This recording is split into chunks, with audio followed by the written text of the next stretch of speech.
Welcome to Neolithic Dawn. Today we're exploring the agricultural innovations that powered two early civilizations, Egypt and Sumeria. Around 3000 BCE, both faced unique environmental challenges, leading to distinct farming strategies. We'll discover how Egypt relied on the Nile while Sumer used intricate irrigation systems to thrive. Egypt and Sumeria were defined by their rivers but faced different conditions. The Nile flooded predictably each year, nourishing Egypt's lands. Meanwhile, Sumeria, between the unpredictable Tigris and Euphrates, had to constantly manage its water supply due to frequent forceful floods. Egyptians aligned their farming with the Nile's flooding cycle, dividing the year into three seasons: Akhet for flooding, Peret for growing, and Shemu for harvest. This rhythm allowed stable agriculture, as waterlogged basins retained moisture throughout the growing season. With over 3,000 square miles of farmland and yields reaching 200 kilograms of barley per hectare, Egypt's agricultural output was impressive. By 3000 BCE, these high yields supported a population estimated at 1 to 2 million people.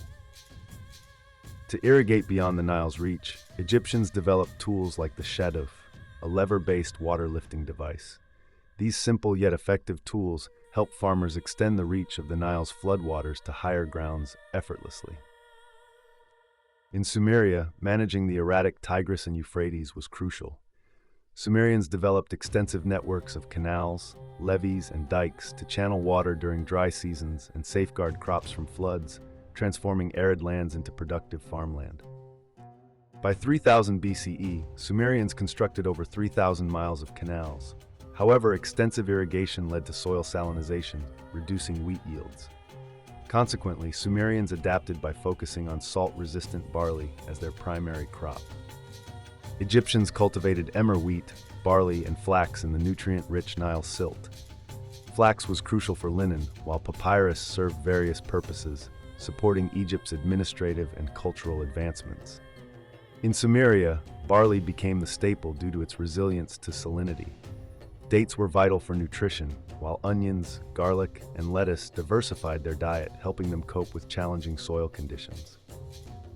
In Egypt, agricultural labor was centrally organized.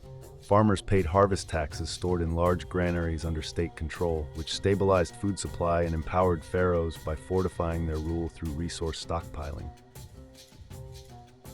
Egypt's centralized storage could sustain the population for up to 2 years during poor harvests. This stability allowed the state to undertake large public works projects, such as building temples and pyramids, reinforcing societal strength. In Sumer, labor was managed by independent city-states like Uruk. Temples directed agricultural work, employing thousands and compensating workers with food, intertwining economic and religious power within each city-state. By 2500 BCE, temples in Sumer employed up to 10,000 workers seasonally. This decentralized labor system fostered a blend of economic and religious influence, with temples playing a central role in societal structure. Tool use diverged between regions. Egyptians used the shaduf and wooden plows for stable Nile-based farming, while Sumerians, grappling with tougher soils, developed the art to cultivate larger areas despite challenges. In Egypt, the Nile's stability reinforced pharaohs' centralized power, seen as divine protectors of agricultural abundance. This bolstered Egypt's hierarchy and infrastructure, exemplifying the societal impact of stable agriculture. Sumeria's agriculture led to competitive city-states vying for water resources. This fostered trade and interdependence, as city-states exchanged surplus food and goods, laying foundations for early economic networks in Mesopotamia. Environmental challenges persisted in both regions. Sumeria's soil salinization reduced fertility, forcing a shift to barley by 2000 BCE as wheat production ceased due to high salinity levels. Egypt's reliance on the Nile prevented long-term soil issues, as flooding refreshed lands with nutrient-rich silt annually. While low floods caused temporary shortages, Egypt's land supported a thriving civilization for over 3,000 years. Egypt and Sumeria set agricultural foundations, each uniquely adapting to their environments. Egypt's Nile-based system enabled stability, while Sumer's irrigation supported trade networks. Their legacies show agriculture's profound societal impact. Thank you for joining our journey through ancient agriculture. Subscribe for more ancient world insights and tell us in the comments, what aspect of ancient agriculture intrigues you the most?